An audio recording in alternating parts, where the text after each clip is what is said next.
Assalamualaikum warahmatullahi wabarakatuh. Alhamdulillah, summa salat, summa salam, amma ba'd.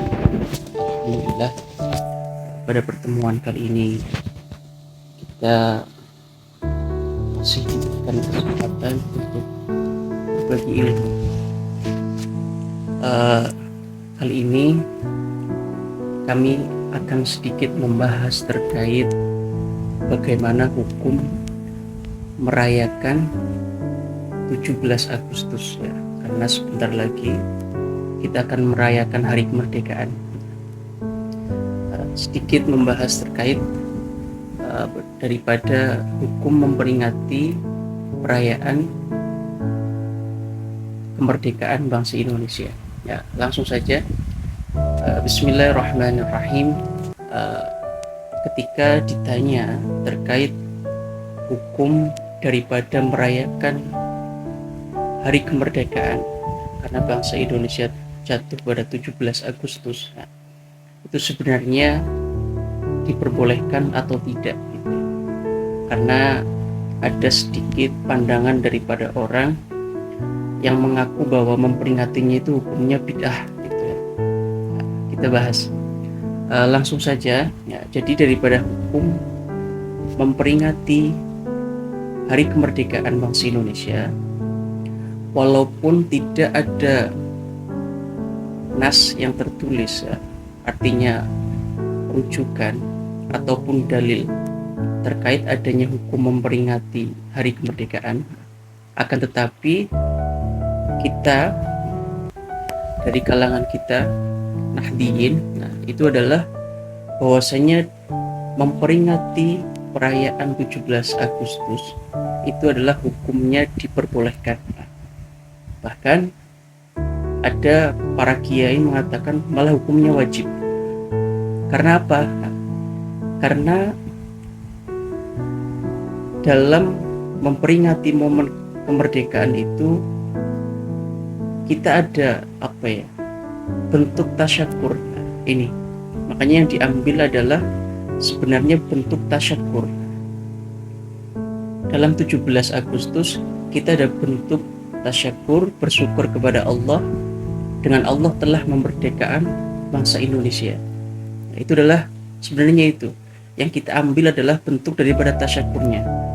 Hanya selain daripada nanti mungkin man sanna fil Islam sunnatan hasanatan, itu artinya itu mungkin daripada hal yang bid'ah karena hal yang baru. Nah, para ulama sepakat bahwasanya ketika hal yang baru selama itu tidak bertentangan dengan syariat, itu adalah diperbolehkan dalam Islam.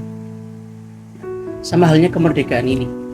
Artinya para ulama kita, terutama dari para kalangan Nahdiyin, itu bahwasanya membolehkan, bahkan wajib untuk memperingati adanya hari kemerdekaan Indonesia. Ini adalah bentuk tasyakur kepada Allah Subhanahu wa Ta'ala yang akhirnya kita sekarang tinggal menikmatinya. Makanya hanya orang yang agak rusak pikirannya ya, ketika sampai membid'ahkan, kita tidak ikut serta dalam memperjuangkan, syukur pun tidak mau. Makanya ini adalah bentuk tasyakur daripada kita sebagai warga bangsa Indonesia untuk mensyukuri betapa Allah telah memerdekakan bangsa Indonesia dengan indah. Kita syukuri ini. Nah, itu adalah daripada hukum. Ya. Setelah itu, ketika berbicara tanah air, akan cinta tanah air. Makanya saya pernah dengar daripada syair yang dibawakan oleh Y. Mustafa Akil Sirot ya. Beliau mengatakan bahwasanya Nabi Muhammad itu adalah telah mencontohkan untuk cinta kepada negaranya. Bahwasanya beliau ketika akan hijrah ke Madinah itu sampai berkata syair dengan adanya syair, wallahi innaki la khairu ardillah wa habbu ardillah ilallah walaula anni ahristu ma kharajtu minki.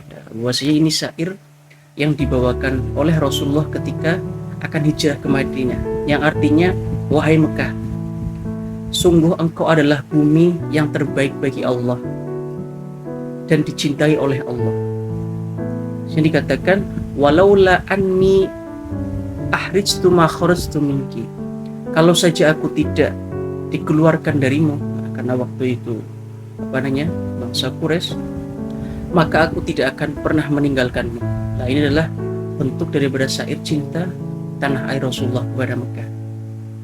Sama halnya ketika Rasulullah sudah sampai di Madinah, Rasulullah pun bahasanya sangat mencintai Madinah. Kalau istilah Jawa mungkin bahasanya ngangkat dur mendem jero ya. Bahwasanya beliau sampai berdoa dalam syairnya, Allahumma habib ilainal Makkah, Allahumma habib ilainal Madinah kama habbabta Makkah aw asyad. Bahwasanya ya Allah, cintakanlah Madinah kepadaku, buat aku Madinah mencintai sebagaimana aku mencintai Mekah ataupun lebih tinggi daripada Mekah. Nah, ini adalah syair yang diucapkan Rasulullah. Makanya kita harus meniru bahwa Rasulullah sendiri telah mengajarkan untuk cinta tanah air, menjunjung di cinta tanah air. Kita harus cinta juga kepada tanah air, berupa tanah air Indonesia. Maka dari situ kita disuruh bentuk syukur, kita bisa memperingatinya dengan doa bersama. Setelah itu dengan makan bersama. Yang terpenting adalah diperingati dengan hal-hal yang positif. Makanya ada sedikit fatwa dari ulama Mesir dikatakan wal munasabah allati yahtafilu bi qad takunu dunyawiyatun mahdhutun wa qad takunu diniyatun aw 'alaiha mahsatun diniyatun, bahwa hari-hari yang diperingati itu artinya semua hari diperingati itu ada yang bersifat dunia dan juga ada bersifat agama.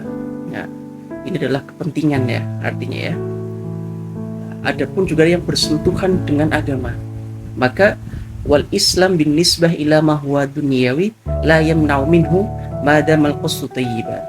Maka agama Islam ini itu adalah menyikapi adanya hal-hal yang bersifat duniawi, tidak pernah melarang adanya sesuatu yang bersifat duniawi. Selama bisa dikatakan madamal qasdu thayyiban, selama tujuan daripada duniawi itu adalah hal yang baik, hal yang positif, dan juga adalah tidak keluar daripada koridor syariat agama Islam. Itu yang paling penting. Makanya kita memperingati kemerdekaan, mari kita peringati dengan memeriahkan, dengan hal-hal yang positif, dengan tasyakur, dengan doa bersama. Kita peringati hal yang positif dan tidak melanggar dengan adanya syariat agama Islam. Jadi sekali lagi, hukum daripada perayaan 17 Agustus adalah diperbolehkan, bahkan diwajibkan, karena itu adalah bentuk daripada syukur kita kepada Allah Subhanahu wa taala dan berterima kasih kepada para pahlawan yang sudah memperjuangkan bangsa Indonesia. Terima kasih, semoga bermanfaat. Wassalamualaikum warahmatullahi wabarakatuh.